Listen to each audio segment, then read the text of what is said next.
naa teel.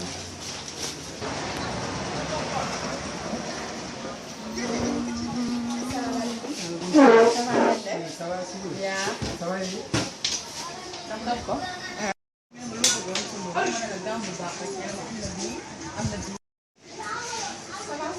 Oui, ça va si vous? Ça va yéen ko? Teram goro. Waaw goro. Am nañu makay. Am nañu kii goro. Waaw. Mika cosmétique la mu ngi ci marché Ndiarème en face marché bi en face porte marché bi ah di jaay gàmm bu baax ku bëgg sa teint set daal di rafet wax naa leen ko nit boo demee bay diw rek nga war a diw bu baax nga ko ñàkk a tegal yoon ah nit boo bëggee sa yaram rafet da ngay ñëw jege waa Mika cosmétique ah ñu ngi marché Ndiarème en face porte marché bi bu ngeen ñëwee rek gàmm bu baax a baax a baax man ana la ma ko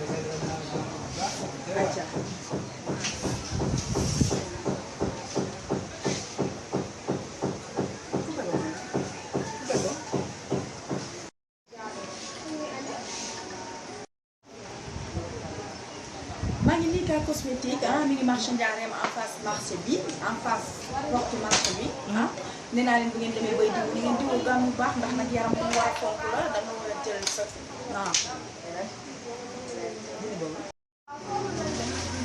conseil bi ma leen di jox mooy ngeen jege Mika cosmétique mi ngi marché Ndiarème ngeen gisee produit yaa ngi sama ginnaaw ngeen xam ne nit nag bu demee bay diw day diwoo bu baax gaam yaa ngi fii comme diw mënut a ñàkk rek da ngay jël ci gaam yi daal di jege Mika waa Mika cosmétique ah ñu ngi en face marché Ndiarème ci porte marché bi jege leen ko gaaw daal di def seen i commande bu ngeen bëgg sax da ngeen di toog yu nekk ay xaalis yaa ngi fi bu ngeen bëgg leen xaalis rek ñu daal di def seen Mika cosmétique lañ wax gaaw leen ñëw 206 55 Mika cosmétique lañ wax ah bu ngeen gisee flyers yi ngeen war a xam ne nag ay borom jox ko defar dama leen di jox numéro de téléphone bi 77 906 55 06 ah 77 905 55 906. Mika cosmétique lañ wax numéro de téléphone bi di 77 ah 906 55 06 906 55 06 da ngeen di gaaw def seen commande ah Mika cosmétique am na gaaw bu bëgg rek boo noo bëgg say yaram mel rek boo bëggee nekk coco boo bëggee nekk chocolat boo bëggee nekk orange loo bëgg rek boo leen déggee ñu daal di conseillé ci bu baax gaaw leen def seen commande 77 la 906 55 06.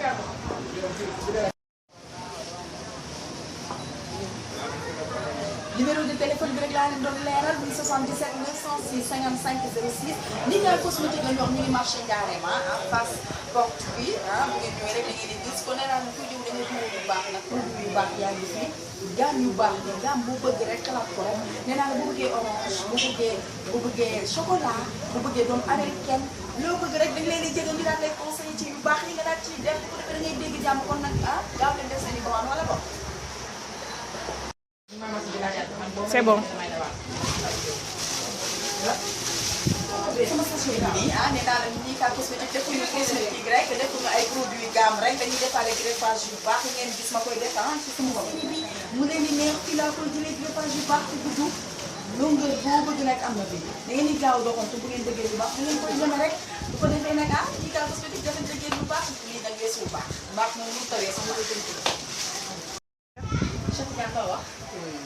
am nañu amuñu sax ci cheveux bi kese quoi. parce que am nañu yekki bii mooy yekki importé bi original la léegi soo ko gisee daanaka sama cheveux sax. te am na naw bi te yàgg bu gaaw a yàqu yàgg bu baax bi la. dañ la koy jaay ba pare garanti loolu. dégg nga loolu Cheikh Tidiane wax yemul ci cheveux rek dafa am naw bi am yàq yi nee naa leen jege si leen defante lu baax naw bi am yàq yi fu sa doole doon rek moom ñu defante ak yow. yaa ngi leen Mika cosmétique la ma joxaat leen numéro bi 77 906 ah 55 06 906 55 06.